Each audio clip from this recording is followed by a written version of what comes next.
Assalamualaikum warahmatullahi wabarakatuh. Sel merupakan unit struktural dan fungsional makhluk hidup. Sebagai unit struktural dan fungsional, di dalam sel terjadi beberapa bioproses, yaitu transfer melalui membran, sintesis protein, dan reproduksi sel. Salah satu sifat membran plasma yaitu semi-permeable. Sifat semi-permeable tersebut memungkinkan membran plasma dapat dilalui oleh molekul atau ion.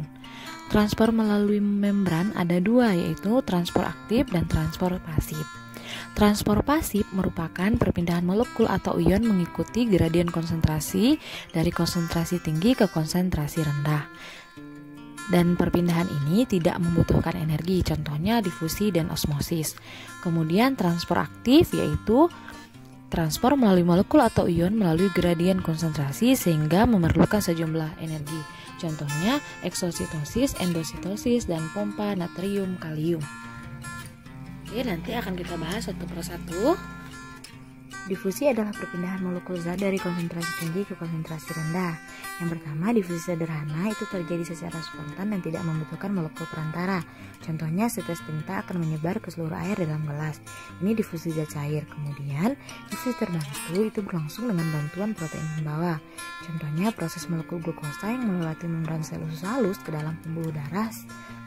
Osmosis yaitu perpindahan molekul pelarut misalnya air dari larutan berkonsentrasi rendah atau hipotonik ke larutan berkonsentrasi tinggi atau hipertonik melalui membran semi-permeable. Yang pertama ada endosmosis. Endosmosis adalah masuknya air ke dalam sel ketika larutan di dalam sel bersifat hipertonik terhadap larutan di luar sel. Endosmosis mengakibatkan turgid pada sel tumbuhan dan lisis pada sel hewan. Turgid itu maksudnya sel membengkak tetapi bentuk dapat dipertahankan karena adanya dinding sel, sedangkan lisis itu pecah. Kemudian eksosmosis. Eksosmosis adalah keluarnya molekul pelarut keluar sel ketika larutan dalam sel bersifat hipotonik terhadap larutan di luar sel. Eksosmosis mengakibatkan plasmolisis pada sel tumbuhan dan krenasi pada sel hewan. Plasmolisis di sini itu maksudnya terlepasnya membran dari dinding sel pada sel tumbuhan. Sedangkan kalau krenasi itu adalah pengerutan sel pada sel. Oke, selanjutnya kita ke transfer aktif. Transfer aktif tadi itu kan memerlukan sejumlah energi. Yang pertama ada eksositosis. Eksositosis yaitu proses pengeluaran zat dari dalam sel. Nah, ini terjadi pada sel kelenjar atau sel sekresi. Kita lihat ada kantong sekret, kemudian dari kantong sekret dihasilkanlah produk sekret. Baiklah, selanjutnya endositosis adalah proses pemasukan zat ke dalam sel. Terdapat 3 jenis, yaitu ada fagositosis, pinositosis, dan endositosis. Fagositosis yaitu proses memakan benda padat. Sel menelan suatu partikel dengan pseudopodia yang mengelilingi partikel tersebut. Setelah pseudopodia mengelilingi partikel tersebut, partikel ditarik masuk ke dalam sel. Sementara itu, pinositosis enosis proses menyerap zat cair. Sel meneguk tetesan fluida ekstraseluler dalam vesikula kecil.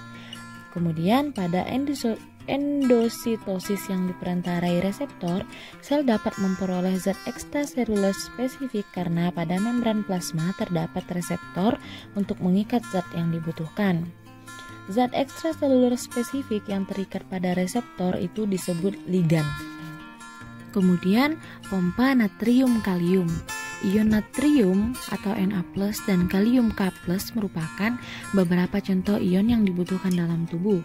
Namun ion K+ lebih dibutuhkan daripada ion Na+. Oleh karena itu diperlukan mekanisme pemasukan ion K+ ke dalam tubuh.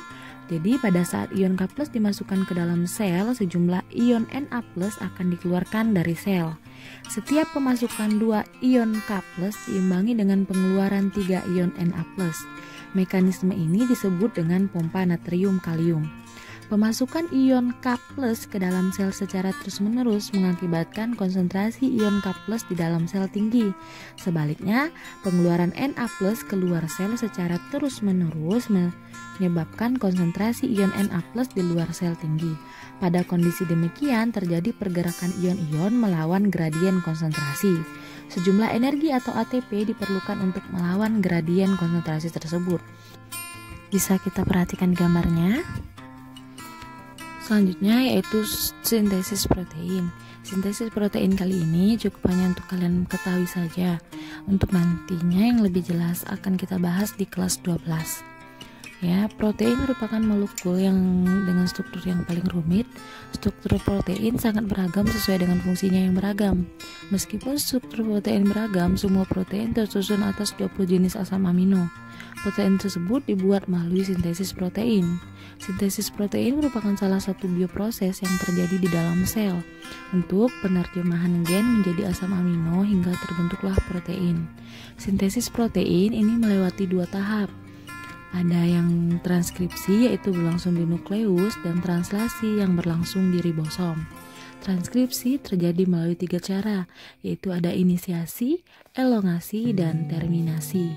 Inisiasi yaitu permulaan, di mana ditandai dengan melekatnya RNA polimerase pada promotor. Kemudian elongasi yaitu pemanjangan mRNA.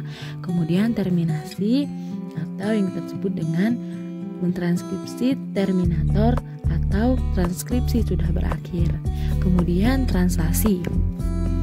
Translasi ini adalah proses penerjemahan pesan genetik berupa kodon di sepanjang molekul mRNA menjadi asam amino yang sesuai. Selama proses translasi berlangsung diperlukan komponen-komponen. Yang pertama ada tRNA yang membawa asam amino sesuai dengan kodon mRNA. Kemudian enzim aminoasid tRNA sintase yang menggabungkan antara tRNA dan asam amino. Kemudian ribosom untuk memudahkan pemasangan antikodon tRNA dengan kodon mRNA selama terjadi proses sintesis protein.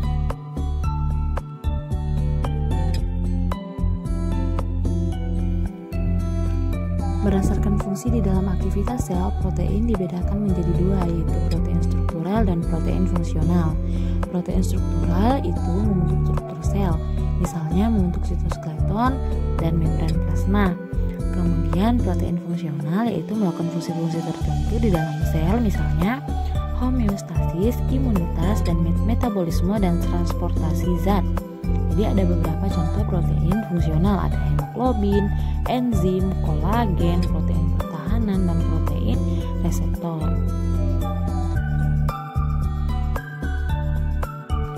Sama halnya dengan sintesis protein, reproduksi sel juga termasuk bioproses dalam sel.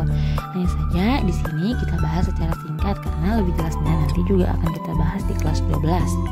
Jadi reproduksi sel berlangsung melalui proses pembelahan.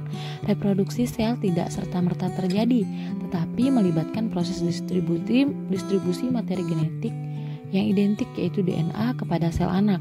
Selain berfungsi dalam reproduksi sel, pembelahan sel juga berfungsi dalam pertumbuhan dan perbaikan sel. Pembelahan sel memungkinkan suatu organisme untuk tumbuh dan berkembang. Pembelahan sel itu dibedakan menjadi 3, yaitu ada amitosis, mitosis, dan meiosis. Amitosis ini terjadi pada sel prokariotik. Untuk mitosis yaitu terjadi pada sel somatis, yaitu tahapannya ada interfase, kemudian profase, metafase, anafase, dan telofase. Kemudian meiosis. Meiosis ini terjadi pada sel germinal, di mana tahapannya ada fase meiosis 1 dan fase meiosis 2. Untuk pembelahan mitosis itu kan terjadi pada sel somatis. Sel somatis itu maksudnya sel-sel tubuh. Sedangkan sel germinal itu kita sebut dengan sel gamet.